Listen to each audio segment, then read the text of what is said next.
Hello everyone, welcome to Task IS. These are ending lectures of archaeological anthropology. So, we have discussed Paleolithic, Mesolithic, Neolithic, Chalcolithic, Iron Age. We have discussed about them, and paper 1 have these cultural phases for world archaeology, as well as I have included Indian culture and civilization from paper 2. For every phase, I have discussed in detail for India because questions are generally asked from India part, and for world part you have to remember one or two sites or their name, because here you have to write general points which we have included here also. So these general points will suffice, and for that factual part for world, which is very difficult to remember, you if you can just remember one or two sites, for example lower Paleolithic from Europe, you can remember about Almora. So these in France, so you have to remember some factual part and you have to do this later, because currently if you focus in first stage of archaeological anthropology, their general description and specifically on Indian, your 80% or 90% work is over, and regarding this factual part you can do this in last 20 or last 30 days before mains exam, because it is very difficult to remember and you have to just cramp and write. Now today we will discuss Indus civilization and its different phases. Important information is that all the PDF of all ethics as well as anthropology lectures are available in Telegram channel, and link of that channel is given in description of video, so you can enjoy those PDFs as well. And remember, you have to utilize these PDFs very smartly, because if I have taught about Iron Age, then your work is to download these PDFs and attach their graphs. You can use those graphs or their pictures by books or by internet. I can't cover those pictures here, but you have to use information very smartly and you have to concise your notes. So additional information can be write down on slides here and there, so that your material will be very consolidated. Now Indus Valley civilization, you have detailed knowledge from your ancient history as well as from art and culture part of GS1, so you have to utilize that knowledge here. Indus Valley civilization or Harappan civilization is part of Bronze Age period or Chalcolithic period, and this was around 2nd or 3rd million BC. Following the excavations at Mohenjo-daro and Harappa, these are two most famous sites by Rakhaldas Banerjee, Johann Marcel, Dayaram Sahni, Madho Sharap and Watts. So one important work you have to do is, if you write GS answers, then what you will do, social features, economic features, what is political structures. Here if you are writing about these features, please mention one or two these thinkers, so that your answer looks like more optional type. Now chronology. So by different methods, different scholars have given their points. So Marshall suggested that Harappan civilizations is around 3250 to 2750 BC, but Mortimer Wheeler have given around 2500 to 1700 BC. As with new technology, carbon 14 dating method also came, and after that this Harappan period is divided into three. Firstly, early Harappan phase, that is 3500 to 2600 BC. After that, mature phase 2600 to 1900, and later Harappan phase 1900 to 1300 BC. Now distribution of this culture, where this is dominated. So you have to draw map here. If you are writing answer, please divide your page smartly, and you have to draw these maps, these figures by these small boxes. So you can draw a map distribution. There are about 200 sites of Indus Valley civilizations, and these areas broadly are in the plains of Indus and its tributaries, near Ghagra river, Makran coast west to Indus system, on the river Narmada, in between Ganga and Yamuna river. You have to mention some famous sites like Rakhigadi, Banavali, Lothal, Dholavira, because these are in news currently. And also some famous sites like Mohenjo-daro, Harappa, Chahanudaro. These are some old sites, but these are very recently in news. So you have to show all these sites. Now IVC extended from Manda in Jammu in north to Damabad, that is in Maharashtra, to Makran coast in Balochistan, to Alamgirpur in Meerut. So it shows what is extent of this civilization, thus forming a triangle, and it's larger than any ancient Egypt or Mesopotamia. So no other culture in world at that time is as large as IVC. Now IVC has divided into 3 phases. Early phase is observed in cities consist of Harappa, Mohenjo-daro, Chanudaro, Lothal, Kalibanga. Now mature phase is observed at Sutkajendar, Sarkotada and coastal cities. It is marked by citadel where urban centers are observed. Now citadel, it is a well furnished or like a posh area of modern times. It is on at higher elevation, and it have large buildings, public functionaries like granaries or public bath in Mohenjo-daro. But at lower elevation there are workman houses.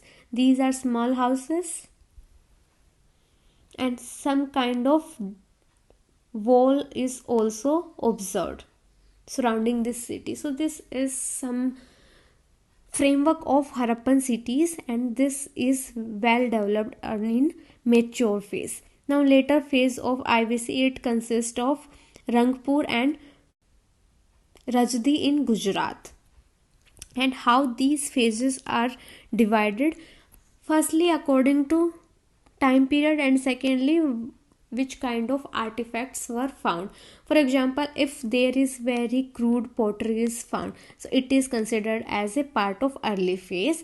But if it is very refined, very well polished, then it is part of mature phase. But if that pottery is very well developed but it is broken, then probably that will be included in later phase, because it may be destroyed during war or any natural calamity. Now what kind of environment during that period is more or less similar to present day climate with slightly heavy rainfall, because in present times areas like Kalibanga in Rajasthan, they are very dry, but in that time they have better rainfall. That's why cultivation was possible. Either side of Indus River was alluvial plain flooded by river waters. Other parts of IVC consist of fertile land with resources of timber people use for constructing the settlements and numerous types of craft goods. So it is showing their artistic expressions, their specialization as well. Environment includes forest, vast patches of cultivated land, forest which is spotting large and medium sized animals. Now this is showing that it is different from Paleolithic time period, and it is showing continuance of Mesolithic and Neolithic features, because as Mesolithic have small size animals starting developing and they have more mobility, so these features are also observed during Harappan civilization, which is part of Chalcolithic as well as Bronze Age culture. Now economic activities. Abundance of fertile soil, it is contributed to the progress of agriculture. That's why farmers are observed. Now specialization where was seen where people pursue different occupations. Remember that if farming is efficient and economy is self-sufficient on a bigger scale, not at small scale, because if these small scales or small community are self-sufficient, then there will be less trade. But if there is more specialization, that means more interdependence, and this specialization will come only if one group is efficient enough to provide food to others, because food is basic necessity and everyone is working for food only. So if agriculture is efficient, there is surplus, then it gives avenues for other people to pursue different occupations. So now specialization was observed. Domestication of animals and cattle was also. Weavers were also weaving cloth of wool, cotton. Goldsmith made jewelry of gold, silver and precious stones. So this were observed from Mohenjo-daro. And fertile soil and farming activities, these were observed by evidences of plough, which is found in Kalibangan. And Kalibangan is a village site. So another important point to note that is IVC is not only urban civilization. There are village centers as well, which are center of agriculture surplus, and these centers have provided food and other facilities for urban people, so that they have developed specialization. Now weavers were weaving cloth, so this is again their advancement. Now potter's wheel was also in full use, and they made their own characteristic pottery, and this pottery is showing that they have need of some storage structures to storage their surplus, and that's why pottery was developed.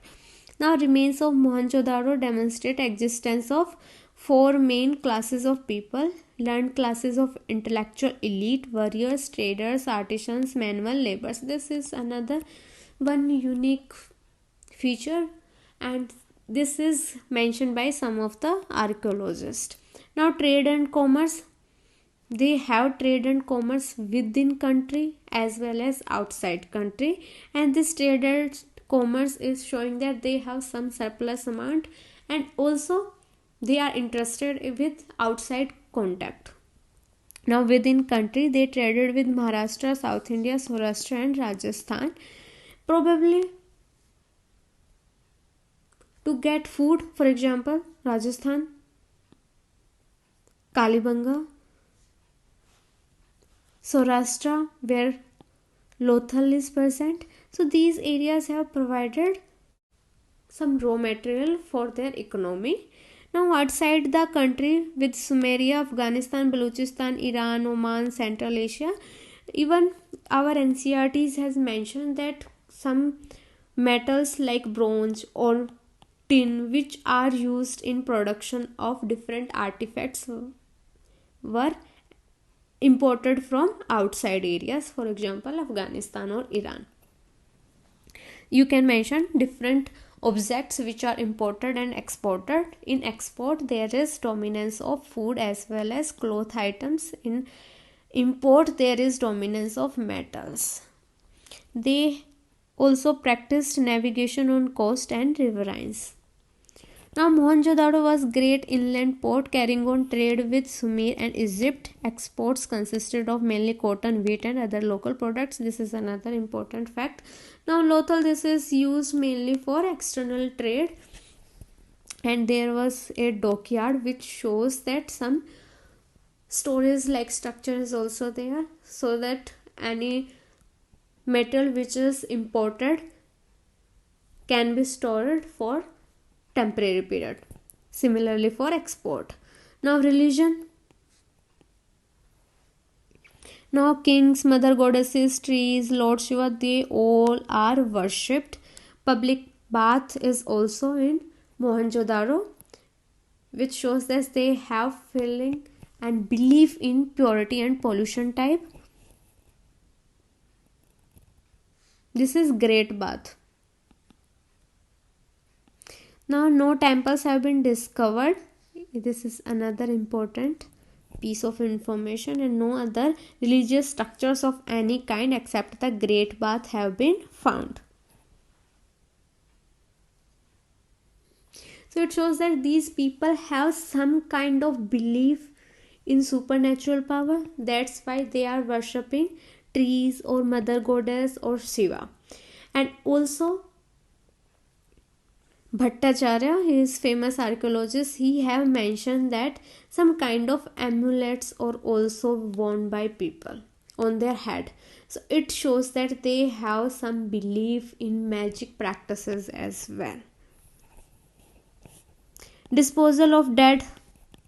Now, disposal of their dead was done in 3 different forms: complete burial, fractional burial, and post cremation burial. In first, that is complete burial, it involved burial of whole body. In fractional, burial of bones and skulls of the dead. In third, there is a collection of ashes and bones of the dead and burying them. So these 3 different types are observed at different places. Now, complete burial and post cremation burials evidences are observed at Mohenjo-daro. Now, next is urban planning. Firstly, there is so uniform urban planning. So it shows that there was some governance system which is very efficient, and if there is some governance, probably they have some political structure, and probably a centralized political structure which led to similar kind of urban planning in different areas, in different cities. So agriculture surplus gave option of trade and commerce as well as more specialization in occupation, and it led to also wealth creation in Harappan culture. Mohenjo-daro and Harappa were metropolitan centers and other were secondary important areas. Towns include Chanudaro, Kalibangan, Koddizi, Lothal, Sarkotada, etc. So it shows that Mohenjo-daro and Harappa are famous cities of that time. Now, town planning is marked. If you got confused about village or town word, then remember that in today's time also some towns have village features and some villages are so large that they have town features. So don't confuse by these small words. Now, town planning is marked by uniformity in layout of towns, streets, structures, brick sizes and material used and drainage system. Harappan city was divided into many broad streets running at right angles. So it is showing that they have very efficiency and scientific development in city planning, both running at right angles, both east and west and north and south. Streets were divided into many blocks, and that's why these kinds of blocks are found. House planning includes an open courtyard. That means they have focus on reducing in house air pollution. Entrance of house was oriented towards the streets. Bathrooms at the corner of the courtyard depict importance they have given to hygiene and sanitation. So that means they don't have open defecation practices. System of water supply and drainage were worked out in detail. So if you are writing about urban planning, then also you can write about Banerjee, Dayaram Sahni and other martial archaeologists, so that your answer will look more specific. Now, pottery, the wheel made pottery technology was quite advanced because they are using both handmade as well as wheel made pottery. Important categories include medium to big size jars of black on red, red, grey, buff, black and red. So that means they have different options of colors. Potting clay generally is well navigated with sand, lime and mica as tempering materials. These are some basic points. Wheel was used, possibly foot wheel, in Sindh and Punjab. Now you can remember this fact that pottery is made by wheel in Sindh and Punjab and hand operated wheel elsewhere. Now dress and ornaments, it shows they are very fashion conscious people. One alabaster statue shows that two garments were worn. A shawl-like cloth from the upper garment and lower garment resembled modern dhoti. Female attire did not differ much from that of male. It also signifies that they have some kind of gender equality, probably much more than the present times. A fragment of woven cloth found at Mohenjo-daro is of great interest, and existence of woven cloth at Alamgirpur was provided with impressions on a trough.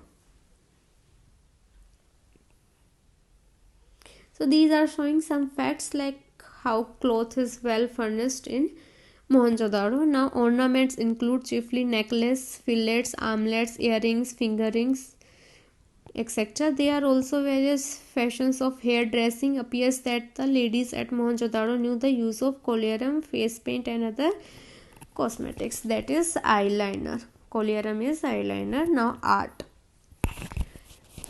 I am considering that you have some idea regarding art and culture from your GS knowledge, and you can remember here that firstly pottery making, then sculptures like bronze girl statue of Mohenjo-daro and beard man statue found at Harappa. Also seals and beads, for example Pasupati shield. You can mention their use as well. For example, for decoration, for commercial purpose. So you can show your analysis as well. Now terracotta figurines also, and also figure of mother goddess. So these features are showing their artistic expression and their specialization. Now decline of IVC. There is no agreement among us the scholars that what was the main cause behind decline of IVC, but different scholars have given their different opinions. For example, natural calamities theory. So archaeologists propose silt depositional theory because northwest area, especially Indus and its tributaries, these are running from Himalayas with great force, more strength, and that's why silt deposition is very high. So according to natural calamity theory, due to this deposition of silt, that civilizations got vanished, because by deposition of silt fertility of soil is reduced by heavy deposition and the standing crops that were devastated, so there was nothing to eat. So it deposited huge amount of silt which caused havoc and leading to ruin of IVC. Now degeneration theory. So Fairservice proposed this theory. According to this theory, decline of IVC is due to inability of agriculturalists to produce enough production to support population growth. So you can connect it with Malthus theory, who have mentioned that if there is favorable environment, then food supply will increase in arithmetic way, but population will increase in geometric way. So due to this difference, there will be some positive checks like wars or some natural calamities, due to which population will decline and civilization will be eliminated. Now third is invasion theory proposed by Wheeler. According to this theory, IVC was destroyed by Aryans, and also the evidence of massacre supported this theory. To support this argument, Wheeler have used excavations of Mohenjo-daro, where some mound-like structure found where different kind of burials were observed. So it is concluded from those burials, and which have also some marks of weapons on their body, that these were victims of some war. Now, increase of aridity and drying up of Ghaggar. So this was mentioned by D.P. Agarwal. According to him, IVC was declined due to increased aridity and drying of Ghaggar. According to research conducted by US in India and Australia, also agreed that there was increase in aridity conditions by 2nd million BC. This is even observed in present time also, that it is difficult for now to do cultivation in Rajasthan area,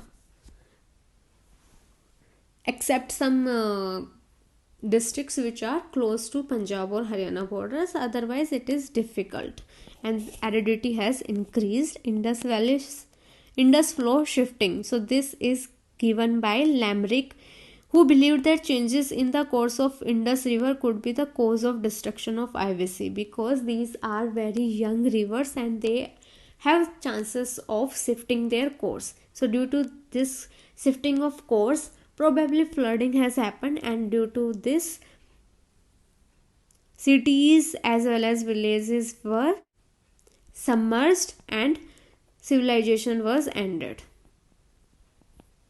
So that's all for today. If you have enjoyed these lectures, please like, share and subscribe Task IAS. Thank you.